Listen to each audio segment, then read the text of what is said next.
Kumusta sa inyong lahat? Dito naman tayo sa vlog natin ngayong gabi sa Batang Quiapo Nagmahal. Unang-una sa lahat, ito ay teaser video lamang para ma-update sa Batang Quiapo. Huwag kalimutan follow at subscribe ang channel. Salamat po. Sila Tanggol at Bubbles ay nag-usap ito sa basketball court na kung saan gusto damayan ito at nagkwento si Bubbles sa nakaraan ito. Ngunit si Tanggol ay gusto niyang ipagganti si Makang. Nakita ito ni Bong, nag-usap ang dalawa, galit ito. Matuloy pero nag-usap si Tanggol ay Bubbles nito, pero ito si Bong ay galit kay Tanggol. Sinabi na bilang araw ni Tanggol.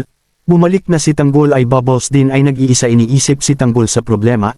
Si Tanggol ay nalungkot ito kay Makang na wala na siya. Si Primo at Amanda ay pumunta kay Lucio para makausap lang at nakiramay, ngunit ito si Lucio galit talaga kay Primo at Amanda dahil sa pagkawala. Nayali. Ito si Lucio ay nag-iisa sa labas at nag-iinom mag-isa at galit ito kay Primo at Amanda. Si Primo at Amanda ay nag-usap ito.